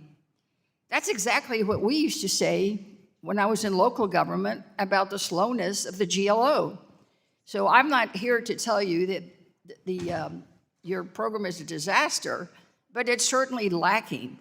And when we see that in 2021, after Harvey, Houston, Harris County was slated to get zero funding. That means that the formula is fatally flawed. If we're the ones that have $150 billion in damages, the pictures you should see on CNN with people on rowboats and motorboats helping people, that was my district. But you all were slow as molasses. And I can tell you that even though GLO has gotten money, it has not come to the area that I represent. And I'm trying to understand, I mean, I grew up in South Texas, just like my colleague across the aisle, but I've been in local government unlike her. I can tell you that I believe in making sure rural communities get money too. But when a rural community, as I told, I remember telling one of the state senators when we were having a debate, they don't even get enough wind to fly a kite. But I've got the plants, the port, buildings, apartments, just in devastation. I'm sorry, you go to the place where there's most need. So I don't understand why you think that per capita helps, because a small county like where I grew up, where, in my little town, it was less than 100 people, but in the Houston area, it's about 5 million people. Aren't rural communities still going to get less per capita, Ms. Lagrone? It's just a yes or no. You don't need an explanation. I need to move on. It doesn't really help. And then when you talk about needing flexibility, what does that really mean? Is it flexibility so that you can violate the Civil Rights Act, not only that you all have already done not once, but twice, and you were found to have discriminated based on race in a lawsuit? The finding was made by HUD. And of course, one of the first things Trump did when he came into office was to do away with it. But is that what you mean by flexibility, so that you can give money to the Republican rural counties and forget the urban centers that have people of color, people who are poor and helpless? So I'm sorry, I just can't get into this whole notion, we just need more flexibility. And I'm not referring to you, ma'am, because I don't know enough about your state. I'm talking about Texas, because it's not, in my judgment, a model. And you know, there was an article recently that said that President Trump has rejected disaster aid for Democratic-run states at the highest rate in the 47-year history of the Federal Emergency Management Agency. I know we're talking CDBG. He approved just 23% of disaster funding requests from states with Democratic governor and 2 Democratic senators, and for states with Republican governors with 2 Republican senators, the opposite, 89%. Is that the flexibility you want in the state of Texas so that your governor can give the money to the Republican rural states rather than the Democratic urban states? Yes or no? No, ma'am. All right, thank you. With that, I yield to my colleague and friend, the chair, the ranking member. Thank you very much. There's very little time left, but I would ask any Republican who has the nerve to request a meeting with the President of the United States today to talk about California and the fact that people are suffering and the fact that he came to California and he promised that he was going to do everything that he could to get the emergency money there. I know that asking Republicans to confront the president is a difficult thing for you to do, but somebody have the nerve to do it. That is my request today. I yield back anytime that. Do I still have a few minutes? Let me just say. You're that right. Time's- instead of But, yielding Mr. back, Chairman, I'll reclaim my time and. then if I don't have any more time, you got it back. There is Thank you. no more time remaining. We are out of time. Mr. Chairman, I'd like to be recognized for what unanimous consent for 2 documents. Without objection. Thank you.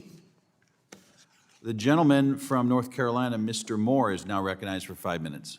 Thank you, Mr. Chairman, and I would submit to my colleagues that natural disasters do not distinguish between Republicans and Democrats.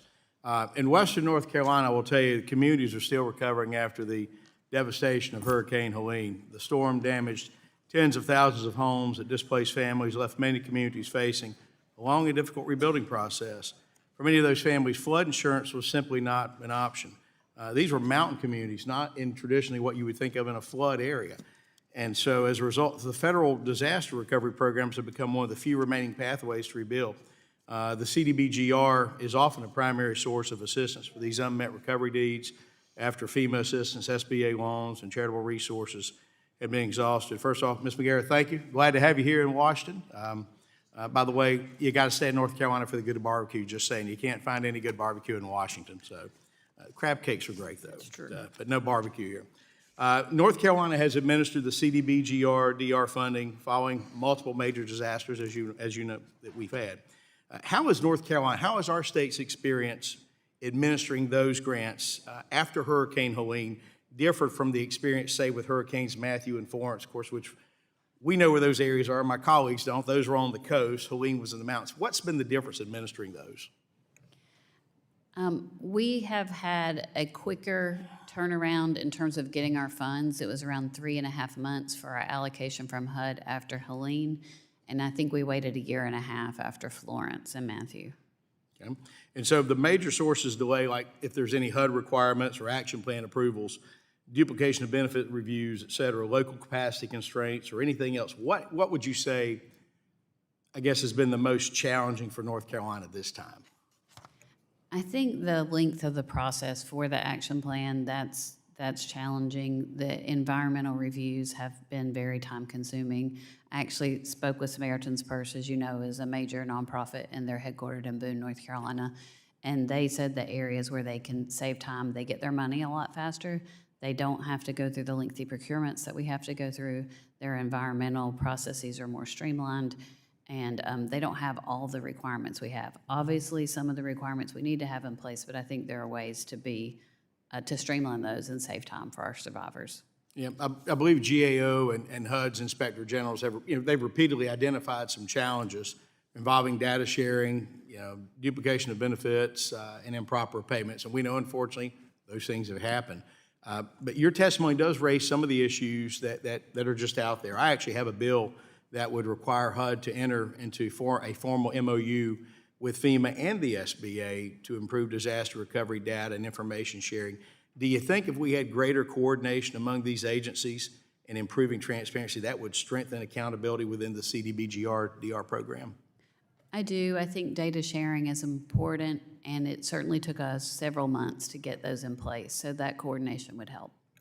And just in light of where you are now, how would you describe the response now with Grow NC versus what we had before with what's called NCORE in terms of meeting, particularly on the housing side? I think we've made improvements in North Carolina that were much needed. Very good. Let me switch to Ms. Lagrone just a moment as well. Do you think that greater transparency into HUD's allocation methodology would provide states with more certainty as they plan recovery efforts? Yes, sir. Would this reporting requirement help Congress, in fact, conduct more effective oversight and make better informed decisions when authorizing and funding future disaster recovery programs? I think y'all would know where the money was going much better. I think so. You know, the president has repeatedly emphasized that states should lead disaster recovery efforts. And a lot of that principle recognizes a reality, and that is that state and local officials are closer to the challenges facing communities than folks in Washington, D.C. And I can, I was on the plane with the president when he came to Western North Carolina. It's something that I will never forget, that in the same week that President Trump, Mr. Chairman, that he was sworn into office at the inauguration, the first trip he took outside of Washington, D.C. was to Western North Carolina, where he came there and told our folks, the folks I represent and others, that they would not be forgotten. And I can tell you that what I've seen from this administration, from this president, is an absolute commitment to getting relief to Western North Carolina. We've got a lot of challenges, a lot of unique challenges, because you think of hurricanes, you think of a coast. The water comes up, the water goes down. In the mountains, it doesn't work that way. And so it has posed a lot of challenges. Ms. McGarrah, I appreciate the work you've been doing there at the state and what what NC Grow is doing, and appreciate that. And glad to hear from you today. With that, Mr. Chairman, I yield back. Gentleman yields back. The gentlewoman from Michigan, Ms. Tlaib, is now recognized for 5 minutes. Thank you so much, Chairman. We all know that climate change is increasing the frequency and severity of disasters. Just alone yesterday, there was a tornado watch and flood warnings all throughout my district. And in my district, I know devastating rainstorms have increased in their intensity, volume, and regularity. And I know many of my colleagues know here, I even introduced Fix Our Flooded Basement Act because FEMA doesn't cover flooded basements. It's built on the coastal communities, but in Midwest, we are now seeing 2 years after a big flood, toxic mold and so much of things that you just can't imagine having in your own home, and now it's unsafe for many of my families to live there. But, in the middle of the century in Metro Detroit, we used to consider, I think, what we call the, quote, 100-year storms are projected to occur every, 16 years. So any conversation about future of disaster recovery must address the need of climate resilience. They don't want to call it climate, I don't care. I just want them to acknowledge there are more floods than ever. Increasing our climate resilience can save lives and property during a disaster. It can protect our homes. It can strengthen our local economies and provide benefits to our communities, even on perfect sunny days. In fact, investing in resilience, and we know this, actually saves far more money than it costs. Every dollar spent on federal mitigation grants saves $6 on future disaster losses. Ms. McGarrah, can you share what you think our nation is doing well in terms of fostering climate resilience? And the second question I have is, what can we do for families already? They survived the storm, but now their home is unlivable. Well, we're definitely taking the approach of making sure that we build back safely. And so in Western North Carolina, we've struggled with landslides. That's candidly one of the hardest issues to fix. So we're having to move families in some cases. We're making sure we build outside of the floodplains. The challenge that we have is that Helene moved our rivers. So as hard as it is to see, we had a very big rain a few weeks ago. And what was beneficial about that is I think people who thought, no, this will never happen again, started to see, oh yeah, well, it could happen again. So we're getting less resistance from folks as we try to make sure that we mitigate and and there is mitigation money within CDBG-DR that we use for those purposes. And, you know, one of the things, I mean, I'm trying to get as much people to support changing the FEMA guidelines, at least to cover basements. Have you heard from, you know, advocates and others that work in this area around changing some of what FEMA will cover in natural disasters? I have not spent as much time on that. Maybe others could answer that a little bit. Anybody else have any indication around that? Well, one of the things that we also talk about is the fact that yet often we hear that these measures that we wanted to put forward are too costly, right? But Ms. Cave, can you share a little bit about the financial challenge of trying to build resilience in new existing housing and who pays the cost when we forego that resilience?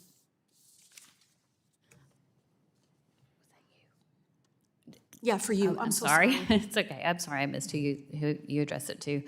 I think when you don't build it back, then, so one of our counties that's in the HUD most impacted and distressed areas for Helene is Haywood County. That's where I'm actually from. My parents live there. And along the Pigeon River, we had Tropical Storm Fred and now Hurricane Helene.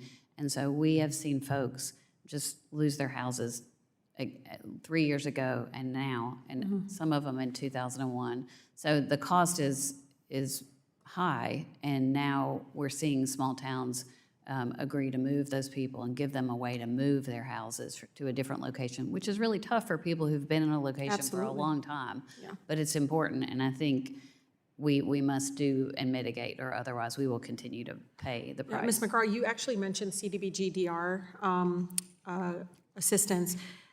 Could permanently authorizing CDBG-DR help address administrative barriers and delays? Yes, we would not have as many sets of rules. It would just be easier to work with. I think Ms. Lagrone from Texas mentioned they're working with 30 different sets of allocations. It just makes it easier. Is it delaying months, years? Yes, ma'am.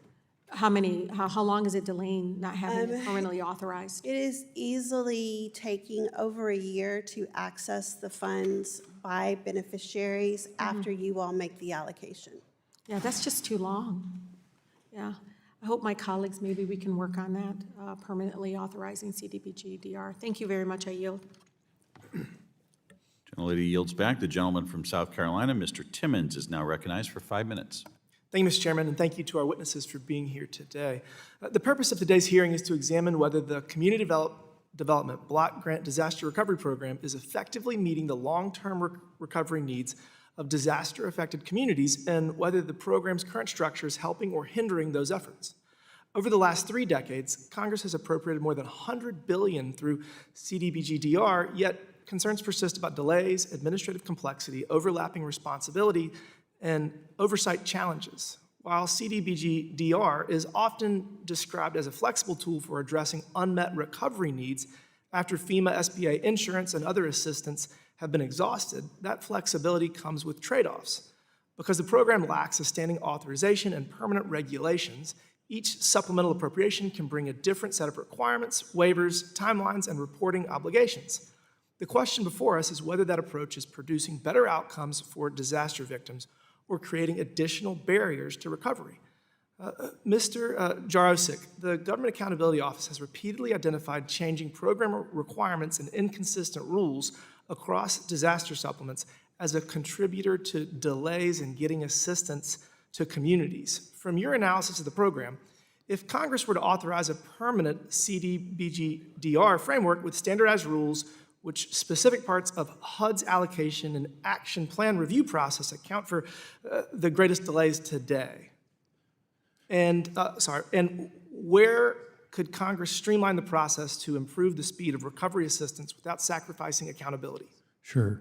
So there are 2 things that could happen that could potentially, streamline the process. One is that the statute would authorize HUD to establish permanent regulations in the Code of Federal Regulations that would be more standardized than the current rulemaking process. Additionally, it would authorize or stand up a fund within the Treasury that would be, essentially HUD would be able to draw down on that fund and distribute funds to grantees as soon as enough data were available to assess unmet needs. Thank you. One concern we often hear from states and localities is that the complexity of federal disaster programs can consume resources that would otherwise be directed toward recovery efforts on the ground. Particularly for smaller jurisdictions, complying with changing federal requirements may require significant staff time and administrative capacity.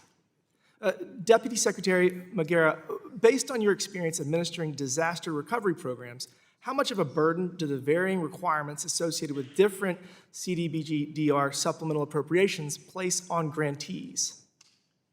They are burdensome to have different sets of rules for each allocation. Thank you. As Congress evaluates potential reforms, it is equally important that taxpayer dollars are protected and that recovery funds are used for their intended purposes. HUD's Office of Inspector General has reported instances where documentation and oversight were insufficient to verify the proper use of disaster recovery funds. Ms. Lagrone, Texas has administered one of the largest CDBG-DR portfolios in the country and has extensive experience managing disaster recovery grants. Based on that experience, what internal controls, monitoring systems, and accountability measures are most effective at identifying and preventing the misallocation of funds? And are there oversight reforms Congress should consider that would strengthen accountability while avoiding unnecessary delays in delivering assistance to disaster victims? From our perspective, disaster recovery has all sorts of hoops, environmental and procurement and duplication of benefit and so on and so forth. And being sure that every single application is reviewed for all of those criteria one by one is something that we do on a daily basis in our program. Thank you to all the witnesses for your testimony. As we consider the future of federal disaster recovery policy, Congress should focus on reforms that improve efficiency, reduce duplication, strengthen accountability, and ensure assistance reaches communities in need as quickly as possible. And with that, Mr. Chairman, I yield back. Thank you. Gentleman yields back. The gentlewoman from Colorado, Ms. Pedersen, is now recognized for 5 minutes. Thank you, Chairman Flood and Ranking Member Cleaver. I'm grateful for all of you being here having this very important discussion, especially for my state in Colorado. Across the country, disasters are becoming more severe and frequent, and they're more devastating. This especially hurts our mountain and wildland communities and low-income families. And there are areas in my district where insurance companies are pulling coverage entirely out of communities because of the increase in risk. So we have a responsibility to ensure that federal support, both pre and post-disaster, is easily accessible and available for all of our communities. And since 1992, the Community Development Block Grant Disaster Recovery has been a fixture of that support. So I feel frustrated with the discussion today when some are advocating for completely taking away the supplemental support while also dismantling FEMA. Coming from a state that is facing so many disasters. Recently, President Trump denied multiple requests and appeals for disaster relief to Colorado with no basis or explanation, refusing to sign a disaster declaration that would have opened up federal funding to support recovery.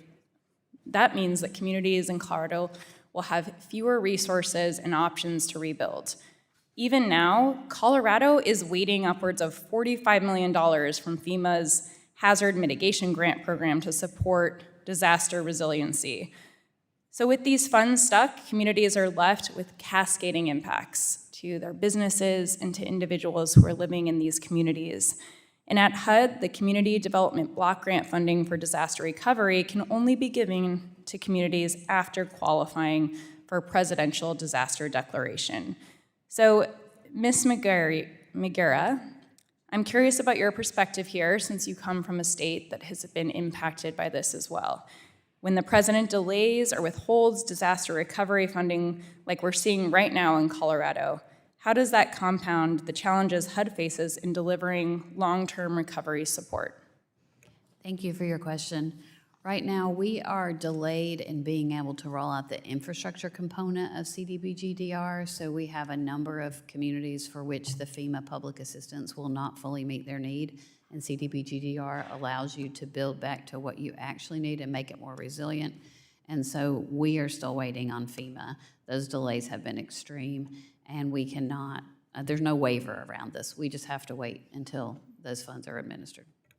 And do you think that those delays have to do with the massive firings and the withholding of funding, could that have an impact on delays and communities actually getting their needs met? What we hear from our communities in Western North Carolina is that they are having a lot of turnover in their FEMA staff, so they're having to re-explain each time they get a new case manager, they kind of start over. And there's quite a bit of frustration with those delays. So not only are we facing barriers, having to rely on the president to move forward with funding that's desperately needed, we're also facing significant delays with mass firings. So early last year, the Trump administration announced plans to scale back the Office of Community Planning and Development, which plays a central role in long-term disaster recovery. The proposal called for an 84% staffing cut. And for all of us who do this work, we know that government efficiency is not firing everybody who is in charge of overseeing and dispersing the funds and supporting communities when they're going through these difficult times. They reduced the staffing from 930 to about 150. Mr. Jaroscak, how has this reduction of this magnitude affected the timeline for getting recovery funds out to communities? Sure. I don't have direct insight into this specific staffing changes currently. However, historically, GAO and OIG have pointed to staffing capacity as a major challenge for HUD's ability to both get the funds out to the grantees as quickly as possible, but also to conduct appropriate oversight and monitoring of those funds. It's deeply disturbing to watch what's happening right now and seeing the impacts in my state and the people who are impacted every day. So thank you all for being here, and to the chairman for trying to address how we actually make this system work and be efficient and meet the needs of our communities. And shame on the president for withholding these funds from Colorado.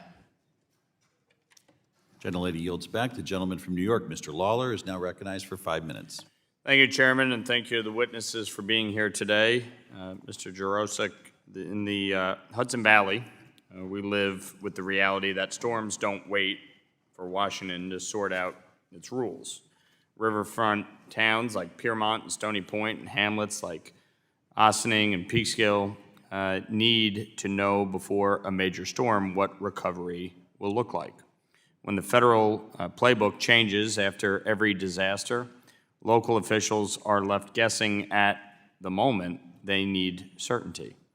How does the lack of consistent standing recovery rules affect the predictability and overall effectiveness of long-term recovery efforts nationwide, particularly for communities that face repeated flooding?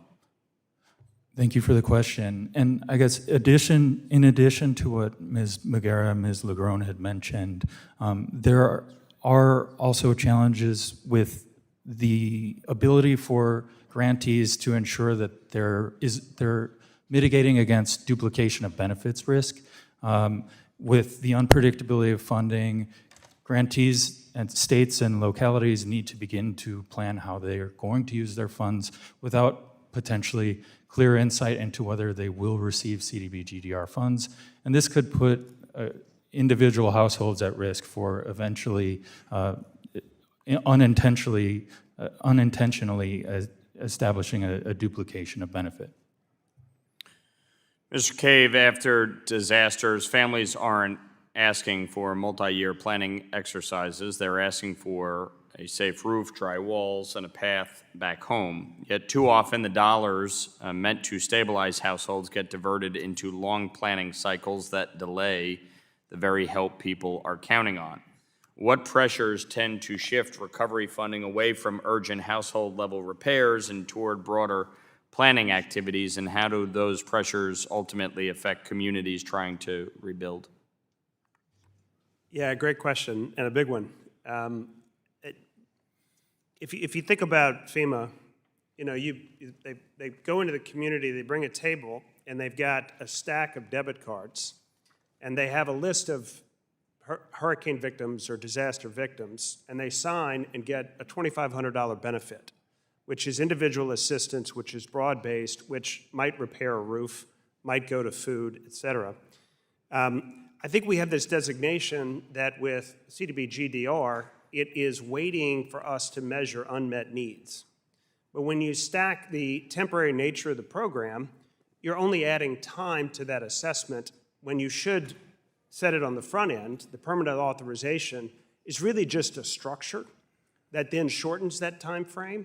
So as we think about housing, there's immediate assistance, there's transitional, and then there's permanent. If we can shorten that timeline by setting up a structure, much of this can be improved through rulemaking that gets money to families to serve their home needs. Ms. Lagrone, disasters don't distinguish between a dense block in Yonkers and a more rural road in Putnam County, but sometimes our federal formulas do. Smaller working class and rural communities often face the same damage with fewer staff, fewer resources, and less capacity to navigate complex programs. What high-level changes are needed to ensure that all impacted communities, including rural, working class, and capacity-constrained areas, are treated equitably in long-term recovery programs? Thank you for that. I think that the formula that allocates the funds in the first place needs to consider exactly that. The resources that exist in the community already for the recovery that needs to be covered, and the number of people that would have to support that recovery. Ms. McGarrah, whether it's a hurricane on the Gulf Coast or a flash flood in the Hudson Valley, the same bottlenecks keep showing up. Slow approvals, complex reviews, and long waits before families see real help. These delays aren't tied to any one storm, they're baked into the system. From your vantage point, what system-wide factors most consistently slow long-term recovery for homeowners and small communities regardless of where the disaster occurs? I think the initial delays in getting the funding and then some of the cross-cutting measures, I think we need to reevaluate whether they're needed in the time of disaster recovery or if there's a way we can still have the same effect without going through the full process. Yield back. Gentleman yields back. The gentleman from California, Mr. Liccardo, is now recognized for 5 minutes. Thank you, Mr. Flood. I just wanted to echo and share my concerns, concerns expressed by my colleague from Colorado, that this debate about whether HUD or FEMA should be leading this work, I think that debate is really unproductive. When we have an administration attempting to dismantle FEMA, at the same time, there's no one objecting to those decisions. Whether it's FEMA or HUD, neither agency will deliver aid effectively if they don't have employees. Literally, we had a Secretary of DHS announce in March of last year that we are going to eliminate FEMA, quote unquote. This is not a productive debate. I think I'd like to shift rather to somewhere that is more productive, which is focus on how and where we're going to invest these scarce taxpayer dollars. The big question is, are we going to even have those dollars? And Ms. McGarrah, based on your experience in implementing the CDBG recovery funds to deal with the devastation after those horrible floods from Hurricane Helene, you clearly have a recommendation in mind about CDBG-DR. First, should it be reauthorized? I do think it should be authorized, yes. Clearly, you want to see some flexibility in the program, or more flexibility. Is that fair to say? It is. And that's because local communities have very different needs that we simply can't anticipate. Is that fair? That is also fair, yes. I certainly agree with that sentiment as a former mayor and appreciate it very much. Mr. Jaroscak, and forgive me, please, if I've mispronounced your last name. I've heard it all. Okay, I'll try to avoid that. No worries. You know, we have a program, CDBG-DR, funding that can be used for disaster recovery. Can it be used for mitigating disasters in the future? Yes, so CDBG-DR funds could be used for mitigation type activities. Also, there's an additional percentage under recent supplemental appropriations that is provided specifically for mitigation activities. But under the current structure in Congress, we only get those, current structure, the statute that Congress has established, those dollars are only appropriated if there is a disaster. Is that fair to say? That's correct. So essentially, we are only offering mitigation to local communities if the disaster's already hit? Yeah, there are some FEMA mitigation programs that are pre-disaster. Yes. I'm not as familiar with those, but I have a colleague that covers those. But not part of CDBG. Correct. And obviously, CDBG has very specific purposes that communities may need for mitigation. So this is a little bit like trying to sell the flood insurance while you're underwater. I can't comment. Okay, fair to say that it's that not going to characterization. mitigate the disaster if the aid is delivered after the disaster.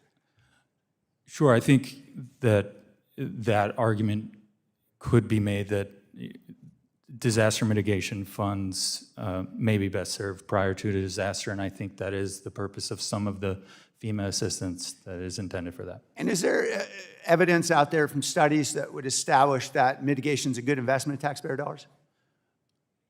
I can't point to a specific study, but generally I think that's discussed. I'll suggest a couple. I think the Chamber of Commerce and Allstate last year did a study that said $1 investment in disaster mitigation saves $23 in future loss economic output. I think NOAA had a study, $1 invested in disaster mitigation saves about $13 in future costs. You're familiar with the general notion, I assume. Is that fair? Yes. Okay. So I'm hoping to soon introduce a bill, which is now, and I appreciate your assistance, technical assistance in helping us fashion this bill. I'm calling it the Ounce of Prevention Act, that would allow flexibility in the use of CDBG funds by states and local communities in high-risk areas to use CDBG for disaster mitigation and to do so in advance of the disaster when it's needed. That is with standard CDBG funding.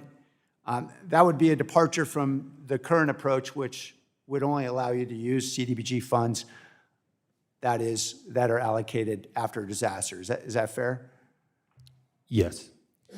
And part of the challenge we saw, for example, in the most recent allocation, I think it was the last time we had CDBG MIT funding allocated was 2019. Is that right? Well, yes, that specific designation, however, essentially Congress has moved to a different manner in which they provide the mitigation funds. Essentially now they direct HUD to add an additional set aside for mitigation purposes. The gentleman's time is based on a expired. percentage. Thank you. I yield. Gentleman yields. The gentlewoman from Oregon, Ms. Bynum, is now recognized for 5 minutes. Thank you, Mr. Chair. Welcome to our witnesses. I wanted to start with some discrete questions, yes or no, if you're able to. If your home and your community burns down in a devastating wildfire, would you say that rebuilding your home is an urgent priority? Mr. Jaroscak, yes or no?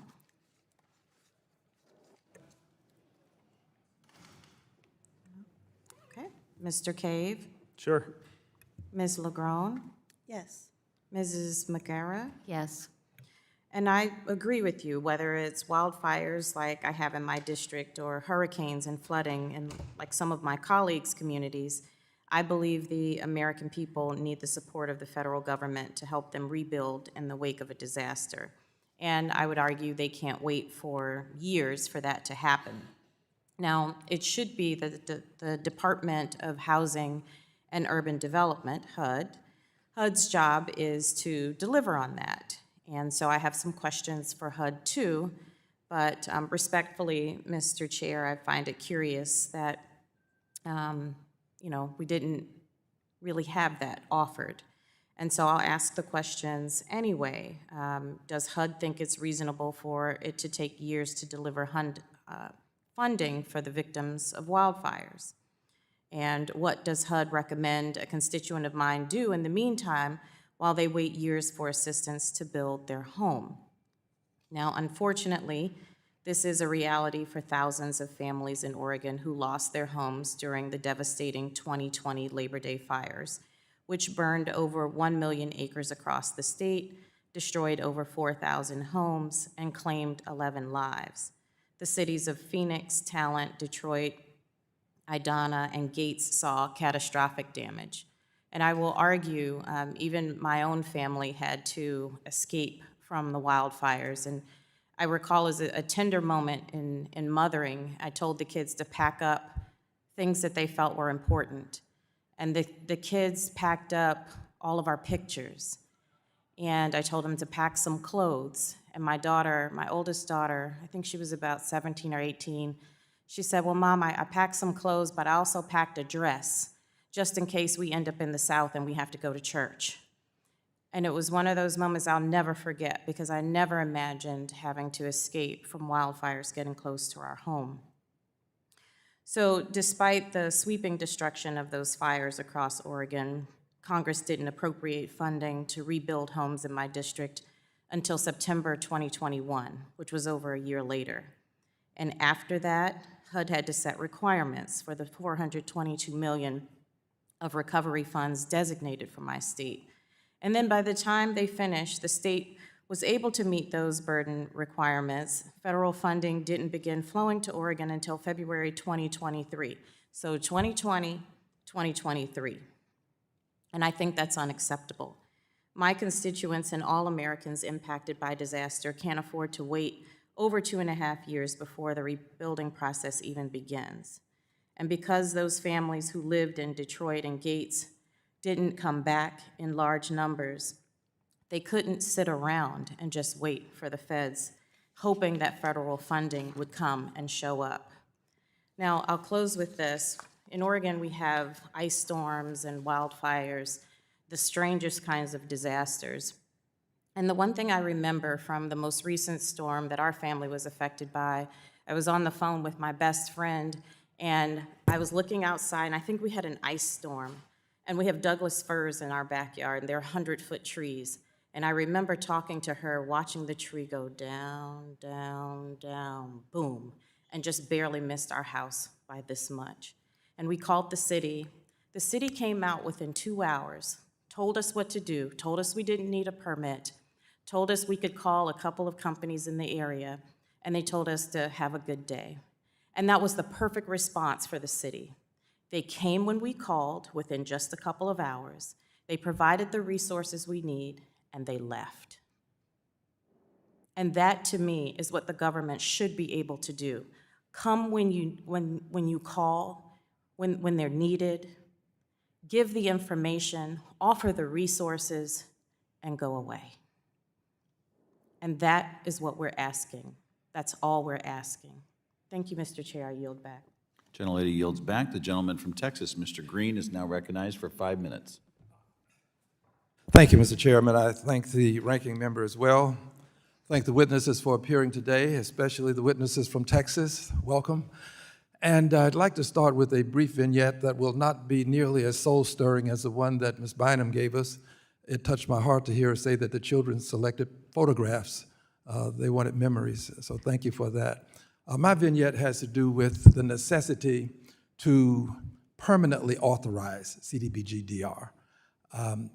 I can recall when I was acquiring my first motor vehicle, Mr. Cleaver, and I wanted it to be loaded. I wanted everything. 8-track, 4-track was out, 8-track was in, it was a new thing. I wanted 8-track, diamond in the back, sunroof top, digging the scene, you know the rest, gangster lean. But, you know, wiser persons told me that you really need transportation. You can get a loaded vehicle later, but now you need transportation. So we got transportation, and today I'm proud to say that I have a fairly decent vehicle, no diamond in the back, but it's something that I consider loaded. My point in making this point is, I think that we should sort of settle down and let's decide that we will just permanently reauthorize CDBG-DR. And we can load it later. I have all of the things that I would like to see in the bill, and you've seen many of them. But I think that we can permanently pass it, and that gets us on the road to doing many of these other things that we'd like to do. I can say to you that we passed it in the House once, we passed it in the Senate, but we haven't passed it in the House and the Senate at the same time, which is a challenge. But I believe that if we would go to a less loaded CDBG-DR and make it permanent, I think then that we can revisit a lot of the things that we would like to have in the bill. And the necessity will probably require us to look at many of these other things that we would have in the bill. I would like to mention Ms. Wagner before I finish this soliloquy. Ms. Wagner has been outstanding. I want to protect her intellectual property. She brought the idea to me. She and I worked together on this for some years, and I have had the opportunity to move with it. But she really was the person that introduced me to this concept, and she should receive an inordinate amount of credit for what she's done. So my hope today is to simply say, let's establish this bill. That, Mr. Chairman, if we do this, Mr. Chairman, would let people know where the jurisdiction really lies. Because as you know, there is this desire to have jurisdiction in various places, and it would be in one place. If we permanently establish it, HUD would still be in the loop. We would not have to reinvent the wheel on every occasion and lose the benefit of the institutional knowledge that some persons had that have long gone and made their lives in other places. This would be a good start. Now, there are many things that I'd like to see in it, but I'm not going to go through those things because I think that it would spoil the argument that I'm making about making it permanent. I think we can try to find the common ground that we all agree on just to make it permanent. If we can do that, I think we can move forward. And I welcome all of the ideas to be on the table, but let's at some point take whatever we can do together and run with that. Now, I would ask persons who would like to respond. I won't pick on anybody, but people from GLO might want to be first. So, well, what do you say to permanently moving forward with something that we can say, it's here, now let's improve it? Could you kindly, yes, thank you. Yes, sir, I agree with you that a bare bones CDBG-DR program that we could then add to over time would make sense at this point.